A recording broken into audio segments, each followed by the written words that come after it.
Breaking न्यूजचं बातमीपत्र। नांदेडच्या मध्यवर्ती बस स्टेशनमध्ये असलेले चालक वाहक विश्रांतीगृह अतिशय घाण झाले आहे। रात्रभर प्रवास करून किंवा दिवसभर प्रवास करून चालक वाहक नांदेड येथे असलेल्या मध्यवर्ती बस स्टेशन येथील विश्रामगृहामध्ये विश्रांती करतात, पण ही विश्रांती करताना त्यांना अनेक अडचणींना सामोरे जावे लागत आहे। हे विश्रांतीगृह म्हणजे एक प्रकारचे घाणीचं साम्राज्य आहे आणि अशा घाणीच्या साम्राज्यामध्ये चालक वाहक आपले कार्य पूर्ण करून विश्रांती घेतात, पण त्यांचे थोडेही गांभीर्य नांदेडच्या आगाराला नाही, हे विशेष। सध्याच्या धावपळीच्या युगामध्ये सर्वत्र आज धावपळ होताना दिसत आहे। क्षण सुखाचा असो वा दुःखाचा, एसटी चालक व वाहक आपली जबाबदारी चोखपणे बजावतात। दिवसपाळी रात्रपाळी अशा कुठल्याही ड्युटीचे गांभीर्य न घेता तत्परतेने कार्य करतात। आज जे सण उत्सव आपण सर्वजण एकत्र येऊन साजरा करतो तो फक्त एसटी चालक व वाहकामुळेच। 8 ते 12 तास प्रवास करून रात्रभर गाडी चालवून चालक व वाहक नक्कीच थकत असतात, त्यात प्रश्नच नाही। पण या चालकास आणि वाहकास नांदेडच्या मध्यवर्ती बस स्टेशनमध्ये विश्रांतीगृहाची सुविधा नांदेड आगाराने पुरवली आहे, पण ती इतकी निकृष्ट दर्जाची आहे की याची कल्पनाही करवत नाही। विश्रांतीगृहामध्ये सर्वत्र भीतीवर घाणीचे साम्राज्य पसरले असून त्यांना दिलेल्या स्वच्छतागृहाविषयी न बोलताच आपण स्वतःच पाहू शकता।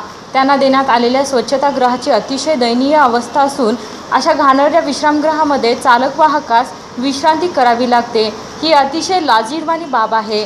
आता तरी या गंभीर अशा समस्येकडे नांदेड आगाराने लक्ष द्यावे अशी मागणी चालक वाहकाकडून होत आहे। मी चालक म्हणून आहे भोकर ड्रायव्हर मी 4 वर्षापासून करतो। आता मी भोकरला राहतो, तिथं आहे भोकरला।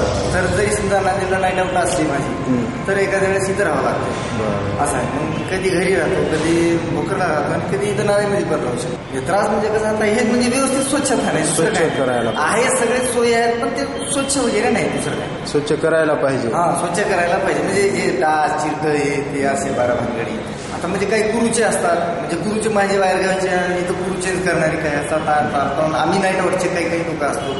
आणि परत म्हणजे काही घरी आता घरी ज्याचं घर जवळ आहे ना, नांदेडचे आहे समजा, ज्याचं घर जवळ आहे त्याला घरी जाऊ शकते। आमच्यासारखं माणूस समजा इथं आलं एखाद्या वेळेस तर इथंच अडचणी झोपावं लागतं असं।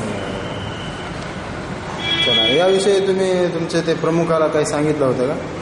आम्ही तर काय नाही, म्हणजे असे चालतच आहे, किती वर्षापासून चालत होतं। आम्ही कोणाच्या डोळ्यामध्ये येऊ शकतो, आम्ही तर कोणाचं टार्गेट बनवू शकत नाही, त्याच्यासाठी कोणाला काही सांगत नाही। जे आहे ते ठीक आहे, चालत आहे त्याच्यासाठी नाही, पण सोसावं तर लागते तुम्हालाच ना। एवढंच सोसावं म्हणजे काय, म्हणजे मजबूर काय करणार, इलाच नाही ना त्याचा। आम्ही कोणाला सांगू शकतो, आम्ही जर सांगू शकतो तर कोणी ऐकत पण नाही आणि कोणाला सांगा, असं आहे। आणि याचबरोबर @ब्रेकिंग न्यूज हे बातमीपत्र संपलं। पुन्हा भेटू, तोपर्यंत नमस्कार।